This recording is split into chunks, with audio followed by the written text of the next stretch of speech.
Finding a Groove. Season 4. Season 4, Finding a Groove. So tell me more about your my juvenile hobby. Your bracelet making. Yes, I have these bracelets. If anyone's noticed them, they're really old. They're cute. I like them. And little friendship bracelets. I make them with my niece, and then I've literally had the same ones on my arm for a year, which says a lot for the bracelet making thing. And I saw her over the weekend, and she was like, "Aunt Kristin, we're not going to have time," because we were there for my nephew's communion, to make bracelets. And so I made one for you, and it has a heart. I mean, she's cute. Aww. So I ordered myself a bracelet making kit. So everyone's getting bracelets, like it or not. I love it. And that speaks to how sturdy they are if you've been wearing them for a year. And this is a child's kit. These things probably need to go in the trash, but I can't bear to get this one. I can't get rid of because my niece made this one. The other two might need to take a rest. I made them. What, are they elastic bands? Yes, that's the key. But can you believe it? I haven't taken them off, and it was in June last year. I've never taken them off, and they're still on my arm. They didn't break. Your wrist is probably really dirty. My wrist is probably really dirty, and there's a tan line already. So. Dirty wrist. No, I mean, if it means something to you. Of course, I'm very simple. No matter how ratty. I don't really look at people's accoutrement and I'm like, oh, that's a word, right? Big word. Big word Wednesday here in Philly. What a word Wednesday. I don't look at people's bracelets or accessories and I'm like, that's gross. Unless it's like food on it, or unless it's like ripped and that has food dripping off of it or something, which is no, I mean usually it's sentimental, it means something to you, so I'm not gonna lose sleep about it. I'm gonna have fun with my little kit though. No, I expect a bracelet. Okay. What letters would you put on my bracelet? I don't know. I've already been thinking what I would put for like one for you and some of my other friends, and I don't know yet. I'm kind of like, I'll let the spirit move when the beads arrive. The bracelet making spirit. Yes. What about you? What's going on? You're not making bracelets? I'm not making bracelets. I did repair a bracelet that I have I bought some elastic bands from Michael's and repaired some stuff, but I'm not I have not explored my jewelry making skills as of late. Well, I'll be happy to bring my kid over if you would like. Ooh, yeah, let's have jewelry making night. Sunday fun day. Make it Sunday, whatever it is. Yeah, I like that. What have I been doing? I've been getting a lot more focused on improv. So I've been coaching a bunch of teams. I'm teaching a class. Looking to perform more, so I'm really happy that everything's starting to open back up because I'm stepping back into my performance persona, and it's really, really nice. Pretty soon you're gonna have to sign an autograph for me, or autograph something for me. I will. Yes, have you ever? Do you remember when you used to practice your signature when you were growing up? Oh my god, I'm sure I filled 3 notebooks just practicing what I wanted my signature to look like, and how it looks like today is nothing like I practiced. No, me neither, because they pushed so much like proper penmanship then, and then like bubble letters came along and it was over.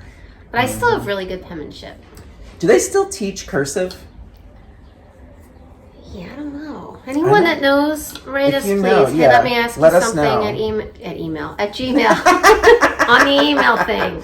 On GenericEmail.com. Yeah. I heard somewhere that they don't teach penmanship anymore. Like, not penmanship, but like they don't teach cursive anymore because nobody really writes in cursive. I think it'd be a waste of a class, to be quite honest.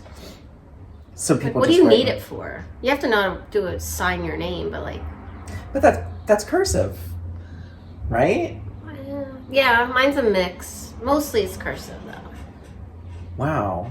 I'm going to look that up. I will report back next show if people still teach cursive in school. And if you don't know what we're talking about, then they probably don't. Right? I was going to look on my phone, but we're recording with my phone, so I can't look at it. That's fine. That's fine. I also forgot, I don't want to cut you off, No. but I forgot a big giant announcement. Please. The pool opened. Dun, dun, dun, Shut your face. Yes, it did. Oh, man. I was at the pool on Sunday for When a are bit. they coming over? And whenever you want, I'll be there all day Saturday. It's going to be hot as hell here in Philadelphia, and I am there all day. You are welcome. That's awesome. And you know, y'all heard me talk about tennis in the pool over and over again.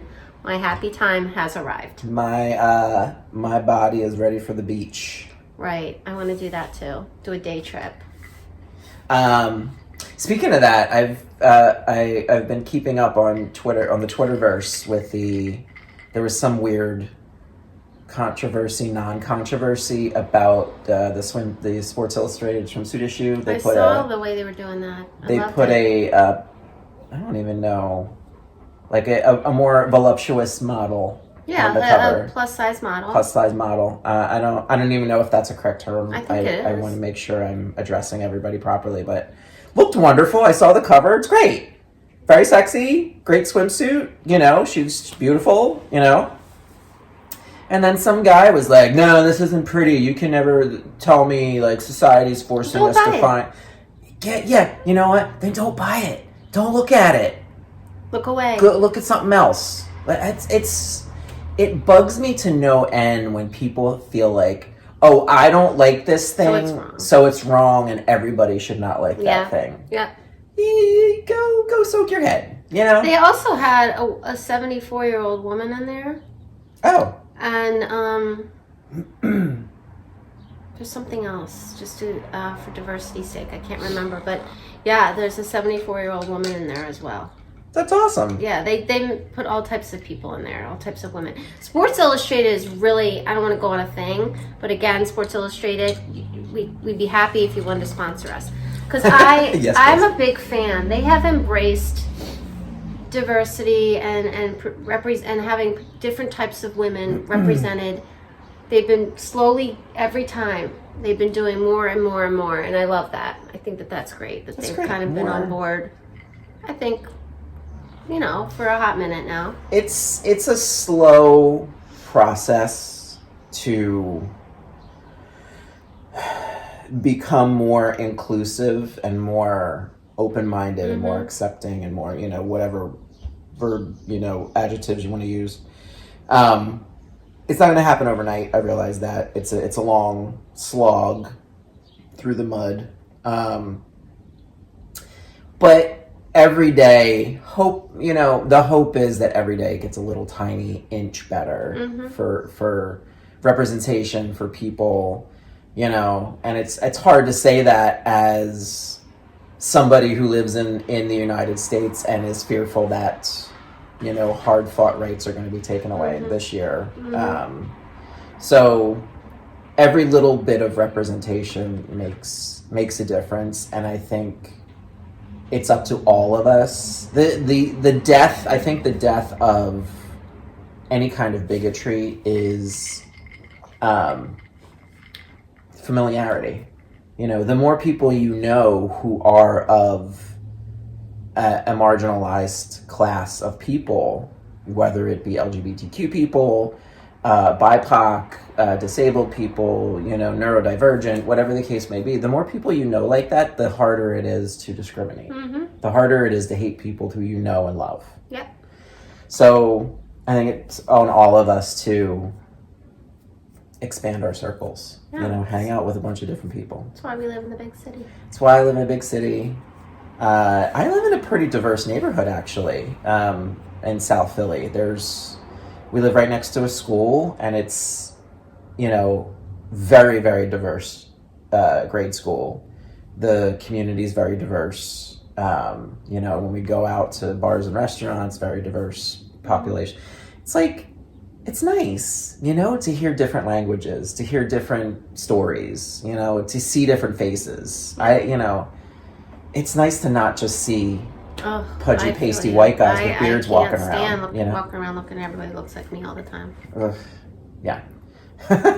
We could do a whole other episode about that. But you had an interesting idea about something sticking in your brain about toxic people.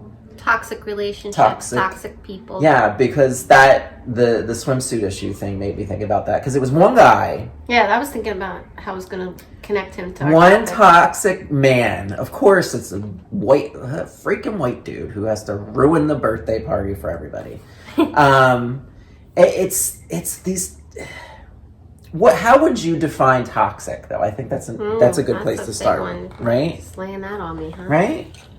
Well, you have more degrees than I do. I don't know. I think that toxic, if you think of the word toxic just in and of itself, I don't have a definition in front of me, but it's something that is poisonous, right? Is that a good synonym? Yeah. Poisonous, dangerous, bad for you.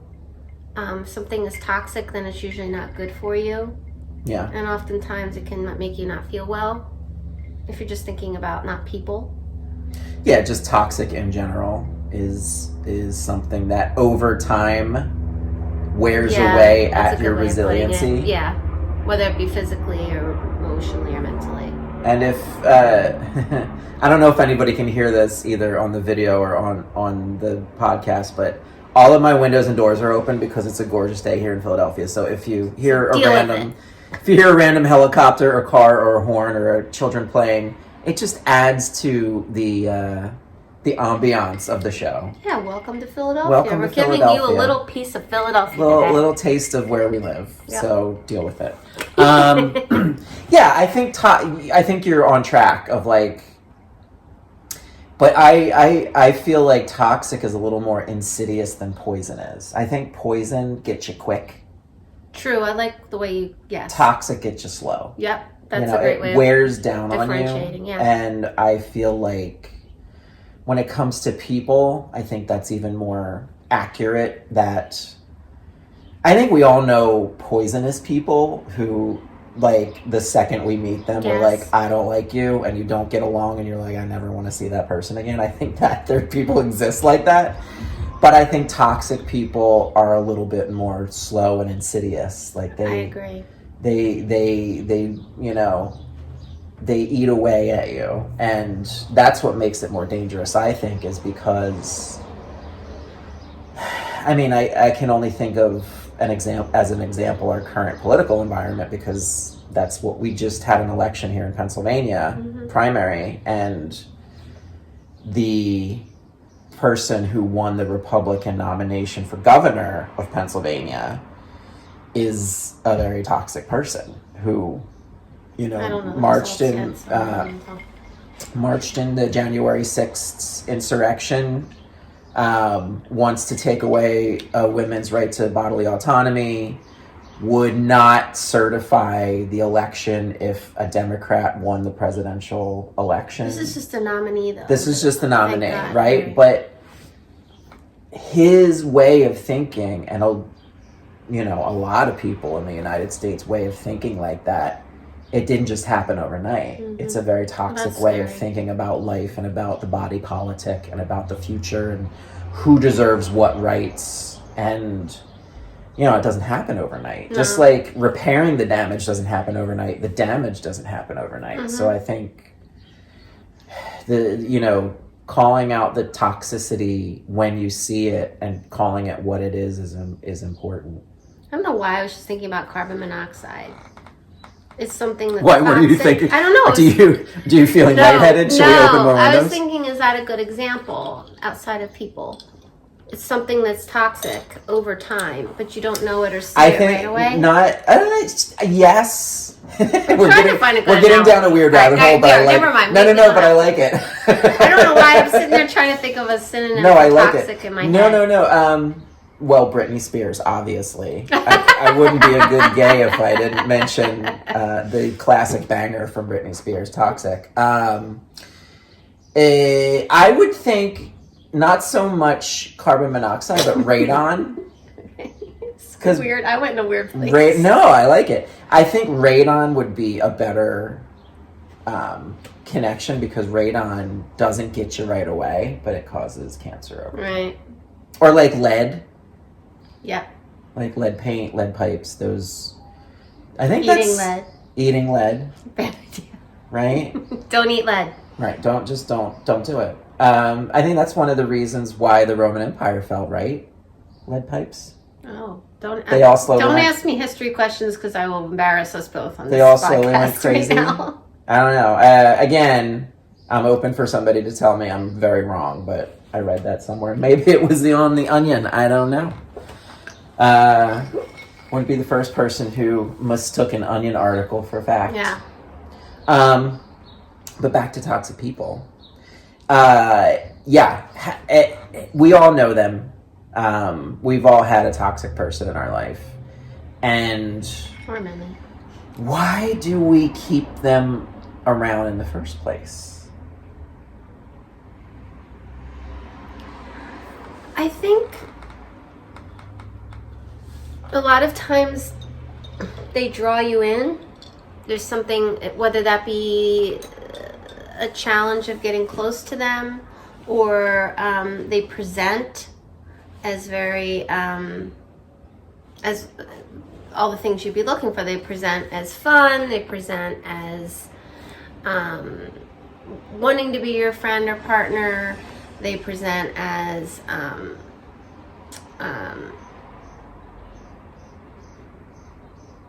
I mean, they can present one way and then you find out later they're a different way. I also think, though, that once we see that a person is not making us feel good, let's put it that way, I think sometimes a lot of it, why we continue, is our own stuff. Like our own insecurities with ourself, our own self-esteem that maybe this person plays out. Maybe they represent something, like they're triggering something from our own selves that we're trying to kind of fix within the relationship. I've seen that a lot, if that makes sense. It does. So is a toxic person just by definition also a charismatic person? Because I think hopefully we all feel this way, but I feel like I would have a good sense of self enough that if I felt like somebody was like bad for me or taking advantage of me, I would not hang out with them anymore. So I would think that a toxic person might have a little knack for charisma. I don't know. I don't know, like many episodes that we've had, I really feel that this issue very much stems around self-esteem. So it's more the person that is the receiver of the toxicity than the person giving off the toxicity. Right, because if a person is triggering very negative stuff from your past and maybe your present as well, or is making you feel a certain way that's familiar, maybe from your childhood or growing up, sometimes we can get into these dynamics with these individuals where it's, how do I put it? Where it's like if you're almost trying, and I'm going really deep, and I don't know if this is too deep, but you're almost trying to resolve past issues that this relationship mimics through this current relationship. So for instance, if you had a parent that was very emotionally unavailable as a child, and that was very difficult for you, and you never really got your needs met, and then you end up with a partner that's just like that. That wanting to hang on to, not just, obviously there's other things about the person, but that triggers that very, very much. And it keeps you pursuing and trying to get those needs met. Because you're trying to fulfill an unmet need from your childhood that is being played out in this relationship. Does that make sense? So this has come up before for people I've talked to, and this is the analogy that pops into my head the most. Is it like when we have a song stuck in our head and it keeps replaying in our head because our brain is trying to finish it, and so we keep repeating the song, trying to finish the song and like get that get that closure? Kind of. Because the only way, life hack for everybody listening, if you have a song stuck in your head the only way to get it out of your head is to finish the song. Mm-hmm. So like play the song on your iTunes or Spotify or whatever, Mm-hmm. or like sing it the whole way through, and that gets it out of your head. So that's usually what I think of when we're like we replay stuff from our life or like get into the same relationship all the time. It's like we're trying to make it end a different way or like Right. reach the end of whatever it is. Right, like another example, it could be a partner or a friend, someone who's very critical of you. And let's say that was how you grew up, and that's what you experienced, was a critical parent, or both of them were critical of you. Then trying to be perfect and not give them a way to criticize you within the relationships is a way to same thing, try to finish the song. So I'm not every person, I'm going to say this and then I might retract. I don't know that every toxic relationship, or I guess I'll ask the question, means that the other person you're in the relationship with is a bad person, or you know what I mean? Like, I think of the example of somebody who is lacking that emotional connect growing up, doesn't get the emotional needs met, right? Mm-hmm. They very often will pick a partner, maybe friends too, because it's familiar, that can't meet their emotional needs. So I don't know if this falls under the toxic or not, but if you pick and pursue people and you don't know you're doing it, you're not like, I'll go find another emotionally unavailable person. That one. You don't know you're doing it often.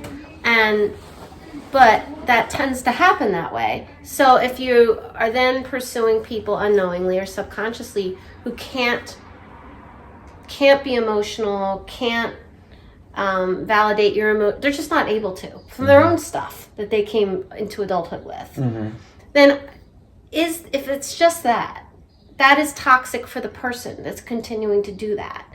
But is that person on the other end really a bad person? No, they just aren't going to be able to meet the needs for you, so that becomes a toxic environment for you. That you're going to keep on trying and feeling not enough and feeling alone and feeling all these things when that person is just not, you chose someone that's just not going to work for you, but not because they're intentionally a bad person or a toxic, terrible person. So this is interesting because following that logic that you just put out, I've kind of been asking. But no, it's interesting point. Is there then such a thing as a toxic person? Because, like, I'll use myself as an example. If I keep finding partners or people to go out with and spend my time with that are just familiar because they're like fulfilling this weird need or like this role play or whatever it is that I've had in my life, that's not good for me, but I keep doing it subconsciously. It's not necessarily my fault because I'm not doing it consciously. I'm not like you said, I'm not going in saying like, this person's terrible for me, here we go. And that person doesn't know, like they're just being them. So neither person is really consciously being toxic. Right. Oh, this is interesting. So then toxic relationships, I mean, I'm sure there are people out there who are knowingly mean and like knowingly hurt people. yeah, someone that's very critical and judgmental and putting people down, and that's not a nice person. But I think for the majority of relationships that we would define as toxic, maybe it is just two people that really shouldn't be together. Yeah. They're incompatible. Oh. So, I mean, hopefully that would get people out there thinking. If you feel like all you do is find toxic people, or, you know, it might not be that they're toxic. It may just be you're looking for these really incompatible people. Yeah, maybe it's a different category than toxic. I think when I think of toxic, I also think of people it's really hard to let go of. You may logically see in front of you that this person is not good. This situation is not good. But you're having a hard time letting go. And oftentimes the reason you're having a hard time letting go, I think, is all the stuff that has to do with you and things that aren't healed within you. Because that's usually the case. Like somebody treating you bad, and underneath it all you're thinking, well, I can't do any better than this. Yeah. And putting up with it. And the other thing too, where the person who's not a bad person, I don't know what wording to use. Maybe a person who's not toxic but that's incompatible. When it turns to toxic in my book, is when the individual who's struggling with this person communicates that what this person's doing is hurting them, and is especially someone who's critical or just judgmental or whatever. Like if you then go to this person and tell them that this behavior is hurtful to them and makes them feel a certain way, I feel like if that keeps continuing, then that person's got their own issues that's doing that to you. But if that continues and you keep allowing yourself to be in that situation, then maybe then we can slap a toxic label on it. Yeah, I think like when it's it intentional versus unintentional. right, when it crosses the river into intentional territory, then that person, I think, could be labeled toxic. Right. Right. Then I look at it another way. Sorry, we're going in circles here. But I go another way and I think, well, maybe somebody that's critical struggles with not being that way. Maybe that criticism has to do with their own anxiety around the relationship, or their difficulty getting close, or a plethora of different reasons, I'm sure, as to why they're being the way they are. Most people are just not straight up mean unless they're psychopath. Like, just like mean to other people and hurt people on purpose. There's usually an underlying reason. But maybe that's too much of my therapist hat on that. I don't know. Well, also... It's like the bully versus the kid who's bullied. The bully's just as messed up, I almost cursed, as the person being bullied. No cursing. Yeah, and I think there's a little bit of projection in there too. Because usually, and again, I can only think of our current political climate, but usually there's one party that accuses the other. Now, very much so, which bugs the hell out of me and is very dangerous, is Republicans saying Democrats are pedophiles and groomers, and it's very dangerous, folks. Please don't do that. There are actual pedophiles out there who need to be caught and punished for their crimes. Not something to be thrown around. It's not something to be thrown around. But usually, when there's some kind of sex scandal, or, people who are advocating for underage marriage and not want to take away abortion rights with no exceptions for rape or incest, guess which party does that? It's spoiler alert, it's the Republican Party. So usually when somebody is accusing you of something very heinous, or a group of people is accusing you of something very heinous, check their background, because I guarantee you there's a skeleton or two there that has a lot to do with what they're accusing you of. It's not projection, deflection. There's another word for it that I can't think of. Yeah, I can't think of that word. But yeah, so I think there's some of that in this too, in terms of like, if you're with somebody who's you would describe as toxic and very demeaning to you and critical, and it's usually because they're dealing with that stuff. Yeah, it doesn't take away from it being toxic. Absolutely, right. Like toxic's toxic. Right. It's toxic to you. You're in it, so you're toxic within the relationship. It's basically, to me, when it comes to relationships, it's when a relationship is making you feel bad. Let's just make it really simple. Feel really bad about yourself, about your status of the relationship with that person. That is the simplest way to put it. If it is hurting you, or you are feeling bad, or you are feeling very anxious, or you're feeling very depressed, or you're feeling whatever, then that's not a healthy relationship. And the fact that you want to or do hang on to that is where it gets toxic. Do you think, now I might be getting off topic, but it just popped into my head. Do you think it's bad, not necessarily bad, but not completely accurate when people say, you know, oh, you want to find the perfect relationship, you got to find somebody who completes you and like has all the missing parts that you are looking for, like Jerry Maguire? Yeah, you complete me kind of thing. I think that's toxic in some ways. Very. Like, I think it's codependent. Right. I think a good relationship is finding someone who compliments you. Yes. It's like you're perfect as you are. You have all the parts you need inside of you already. You know, you may need some help rearranging them or like discovering them, but you got all the stuff. A good relationship is finding somebody who compliments. It brings out the best parts criticizes of you. The parts that aren't the best. Yeah, I think that's a better way to think about relationships and like healthy relationships is finding someone that compliments you rather than completes you. Because if you're looking outside of yourself for completion, you ain't never gonna find it. And that's also part of the reason that people stay in these relationships longer than they should, because they sometimes will think they need that person to be okay, that person validates certain parts of themselves, right, even though it's ugly. And I think that what was my train of thought? I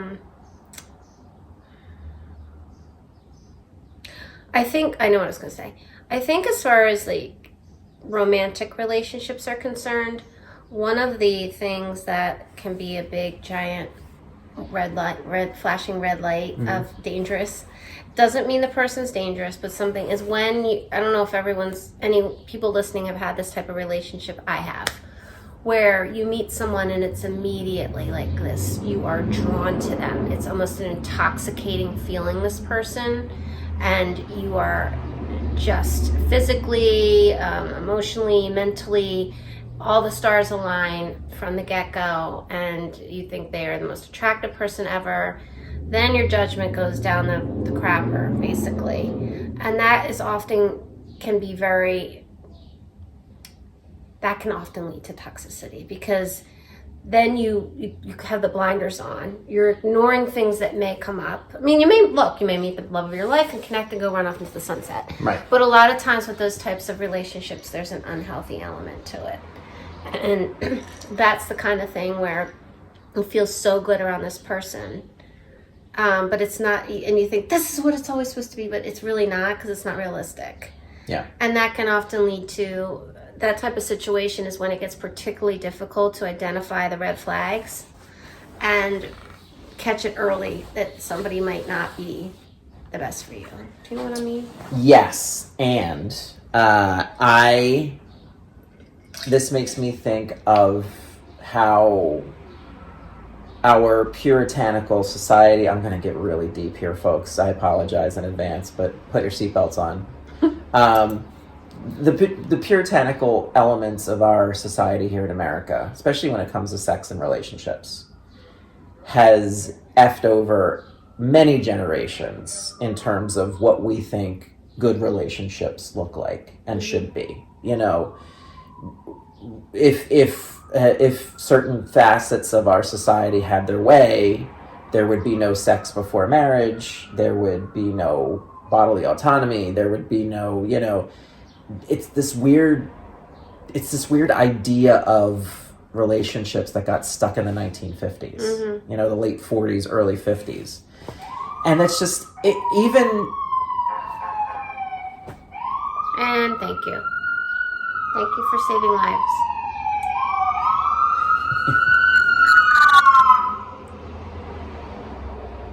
That was abrupt. That was abrupt.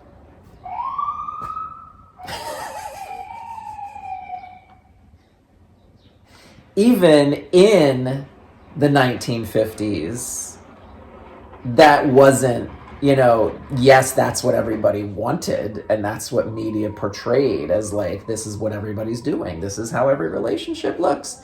That wasn't the reality on the street, you know? And so when I hear you talk about like people who have these whirlwind relationships, or like they're this huge physical attraction and then, you know, it goes downhill, we as a society, you know, generally and as individuals specifically, need to be okay with being attracted to people. We need to be okay with, if I'm an adult and that other person's an adult and we end up, you know, we're really attracted to each other and we make out and have a one night stand, whatever. We should be okay with, like, that happened. Cool. I had a great night. We enjoyed each other's company. We fooled around. It was fun. It can just end right there, and that's fine. Nobody's used up. Nobody's worse off than they were before. Nobody's like a slut or anything, or like, there's so much sex shaming in the world. It's like, just stop. You know, I know I went on a diatribe, but I think that's a good way to avoid a lot of toxic relationships as well, is seeing them for what they are right away and being okay with it. Like, right. Hey, yeah, this person's super attractive and we had a great night, but am I expecting us to get married and have 3.5 kids? No. Like, we went out and had a couple of drinks and had a fun night. That's what adults do. That's totally fine. Mm-hmm. You know? Mm-hmm. Yeah, I mean, I think expectations can play a part with it too. If you're in a place where you really want a friend, or make a new friend, or a partner, then you tend to, like, sometimes people tend to hold on longer because they really want it to work and minimize maybe red flags or things that aren't going to work out, and then end up, you know, eventually getting to a place where they'll tell me, like, I've wasted my time with this person. Why didn't I do this sooner, or whatever the case may be. So it's like really being honest with yourself too about why you're in this relationship with this person. What does this person bring? I mean, recently for myself, I've been doing a lot of that evaluating. It's been a thing of just really evaluating the people I'm spending my time with and giving my energy to. And do they give me the same energy and time? Do they care for me the way I care for them?